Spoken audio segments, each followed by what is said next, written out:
हमारा आपसे केवल इतना निवेदन, इस पूरे श्रोता भाई बहनों से केवल इतना सा निवेदन है कि जिस भूमि को, जिस मकान को, जिस जमीन को, जिस जायदाद को आप बनाना चाहते हैं, जिस प्लाट को आप निर्मित करना चाहते हैं, कई कई घर ऐसे किराए के मकान में रहते थे तो अच्छे रहते थे, जब से घर बनाया प्रवेश करा तब से रो रहे हैं। 25 बार वास्तुशास्त्री वालों को बुला लिया, उसने यहाँ से सीढ़ी तोड़ दो, यहाँ से बना दो, यहाँ बाथरूम तोड़ दो, यहाँ से बना दो, ये पीछे से रास्ता कर दो, यहाँ से बना दो। ईमानदारी से कहना, पहले के समय में क्या वास्तुशास्त्री होते थे? नहीं। घर के बुजुर्ग कहते थे यहाँ कमरा बना दे बेटा, बेटा कमरा बना देता, यहाँ रसोई घर बना दे बेटा। घर के बुजुर्ग कहते थे वहां कमरा बनता था, घर के बुजुर्ग कहते थे वहां पर भोजन बनता था, उसके बाद भी उनके घर में शांति होती थी, फिर भी उनके घर में समृद्धि होती थी, लक्ष्मी की कोई कमी नहीं होती थी, कमाते कम थे पर ऐश की जिंदगी जीते थे, सुखमय जीवन जीते थे। आज के जमाने में बेटा कमा रहा, बहू कमा रही, पोता कमा रहा, पोती कमा रही, दादा कमा रहा, सारा घर कमा रहा है, उसके बाद भी सुख और समृद्धि और शांति नहीं है, उसके बाद भी आनंद की अनुभूति नहीं है, उसके बाद भी हमेशा रोना केवल सुख का होता है। जरा सा घर में 4 लोग रह रहे हैं पर चारों के मुंह भगोने जैसे रहते हैं, एक तपेले जैसा मुंह, एक भगोने जैसा मुंह, एक थाली जैसा मुंह, एक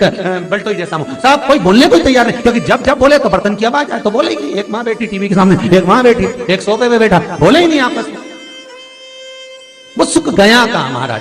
कई लोगों के मैसेज आते हैं, गुरुजी हम बड़े दुखी हैं। कारण क्या है? बस कारण इतना सा है कि आपने जब मकान का निर्माण कराया, वास्तुशास्त्री को बुलाया, इंजीनियर को बुलाया, सब ठेकेदार को बुलाया, सबको बुलाकर मकान, प्लाट, जमीन, जायदाद सब दिखवाया, पर आपने उस भूमि पर पद्म पुराण कहती है, धेनु मानस कहती है, स्कंद पुराण कहती है कि उस प्लाट पर आपने 3 दिन तक एक गौ माता को नहीं बांधा, 3 दिन तक एक गाय को उस प्लाट पर बांधकर चारा खिलाते। ना वास्तुशास्त्री को बुलाने की जरूरत पड़ती, ना कभी समृद्धि की, ना सुख की जरूरत पड़ती, क्योंकि गाय उस जगह से सारी इंद्रियों को आनंदित देकर सुख प्रदान कर देती है।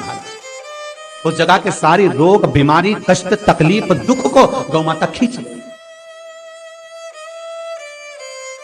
गौ माता जैसी जगत में कोई नहीं हो सकता। हाथ में घड़ी नहीं बांधती गौ माता, पर 4 बजे आपके रोटी मिलती है तो 4 बजे खड़ी मिल जाती है। 3 बजे भोजन मिलता है तो 3 बजे आपके दरवाजे पे मिल जाती है। 1:30 बजे भोजन दोगे तो 1:30 बजे ही मिलेगी। 1:20 पे दोगे तो 1:20 पे ही मिलेगी। कोई घड़ी नहीं बांधती, फिर भी समय पर आ जाती है। क्यों? क्योंकि भगवान ने उसको ऐसा बनाया है, 33 कोटि देवताओं ने उसमें ऐसा विराजमान कर दिया है कि जगत का वो कल्याण कर सकती है। उसका एक एक अंश जीव का कल्याण करने वाला है, एक एक अंश जगत का उद्धार करने वाला है। पर हम ये आज के युग में हम उसको भूल गए। आज के युग में हम ये सोचते हैं कि हम वास्तुशास्त्री को बुला लें, वो ये बता दे, हमने ये फ्लैट बनाया, हमने ये मकान बनाया, इसकी छत कैसी, इसका कमरा कैसा, वो बता देगा, सब कुछ बता देगा। उसके बाद भी लोगों के यहाँ सुख नहीं, उसके बाद भी शांति नहीं।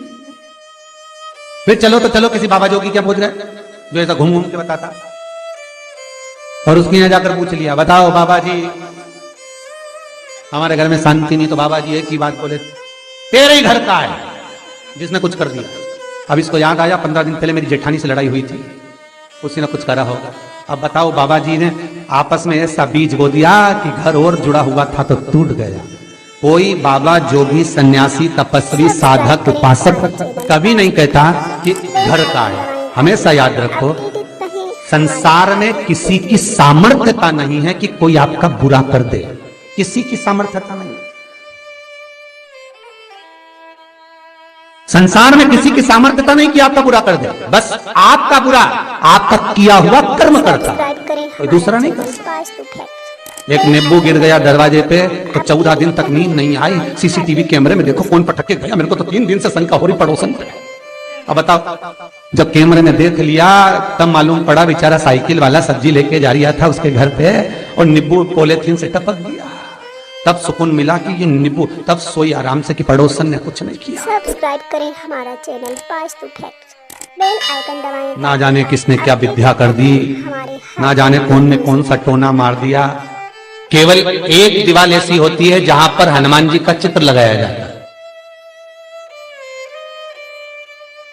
चाहे तुम पर्वत उठाने वाला चित्र लगाओ हनुमान जी का, चाहे बैठे हुए लगाओ, चाहे रामायण पढ़ने वाला लगाओ, चाहे लंका दहन करने वाला लगाओ, चाहे राम नाम जपने वाला लगाओ, चाहे लक्ष्मण को संजीवनी देने वाला लगाओ, चाहे मौन मुद्रा में लगा दो, चाहे स्तुति में लगा दो, चाहे भजन में लगा दो। हनुमान जी का कोई भी चित्र लगता है तो ना पूरब में लगेगा, ना पश्चिम में लगेगा, ना दक्षिण में लगेगा। हनुमान जी का अगर चित्र लगता है तो उत्तर की दीवार में दक्षिण को देखते हुए लगता है, केवल एक ही स्थान।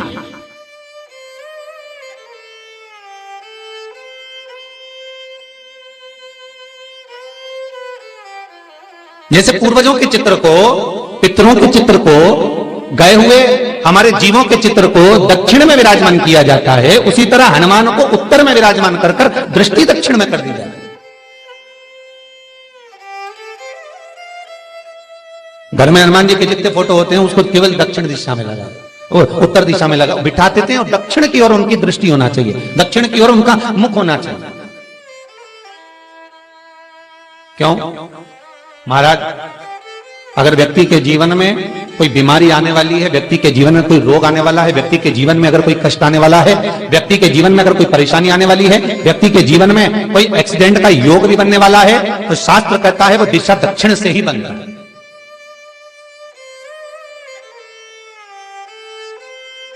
ये दक्षिण जो दिशा है ये यम की दिशा है। यहां संपूर्ण परिवार के साथ यमराज अपने आनंद में निवास करता है, यम दिशा। और जब हमारे घर में, हम ये नहीं करें कि आप हनुमान जी का फोटो लगाओ, हम ये भी नहीं करें, आपके घर में हो और आपने अगर विराजमान कर रखा है किसी दिशा में, तो हमारा तो निवेदन रहेगा, अभी तक आपने अगर जैसा रखा, पर एक बार दिशा बदल कर देखना कि रोग, बीमारी, कष्ट, दुख, तकलीफ में आपको लाभ मिला कि ना मिला। हनुमान जी ने केवल दक्षिण दिशा की ओर अगर मुख कर हमने विराजमान कर दिया, फोटो ही विराज दिया। हम ये नहीं कहेंगे आपसे कि आप बाजार से फोटो खरीद के लाओ फिर लगाओ, नहीं, आपके घर में हो तो आप लगा दीजिए, सब्सक्राइब करें हमारे आपके घर में हो तो विराजमान करें, बेल आइकन दबाएं ताकि आप अपडेटेड रहें हमारे हर एक वीडियो से। अच्छा, कितनी विपरीतता है वो भी आप जरा जानिएगा महाराज, कि शंकर भगवान के ऊपर जो जल चढ़ाया जाता है उसकी जलाधारी उत्तर में जाती है? कई लोगों को तो आज भी तुलसी उतारना तक नहीं आता कि तुलसी का दल कैसे उतारा जाता है। सब्सक्राइब करें हमारा, कई जगह तुलसी के क्यारे के नीचे शंकर जी का शिवलिंग रख दिया जाता है महाराज, कहीं नहीं है ध्यान, बस चल रहा है हर एक स्मरण। वीडियो से।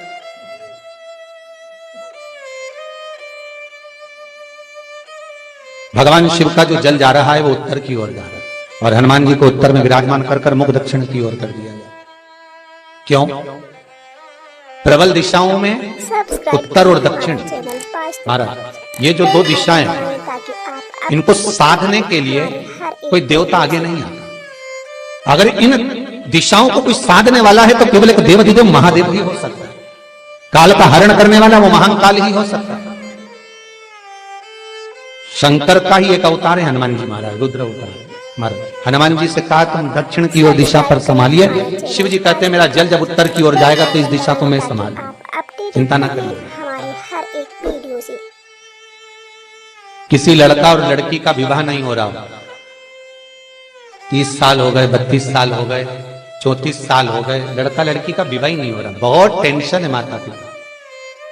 कोई मंगली है, कोई मांगलिक है, थोड़ा ढीले कम करो, प्लेन रखो, कोई मांगलिक है, कोई मंगल है, सब्सक्राइब करें हमारा चैनल वास्तु फैक्ट, संबंध हो ही नहीं रहा, बहुत प्रयास कर रहे हैं। अपडेटेड रहें हमारे 4 दिशा का स्मरण करिए, पूर्व पश्चिम उत्तर दक्षिण का। हथेली पर आटे का दीप लगाइए, घी भर लीजिए और 4 बत्ती उसमें अलग अलग रख लीजिए महाराज। थोड़ा सा पीला चावल हल्दी में कर उसमें डाल लीजिए। हमारा चैनल वास्तु फैक्ट, जो लड़का और लड़की का विवाह करना उसी के हाथ में देना है। अपडेटेड रहें हमारे और देव उठनी एकादशी के दिन,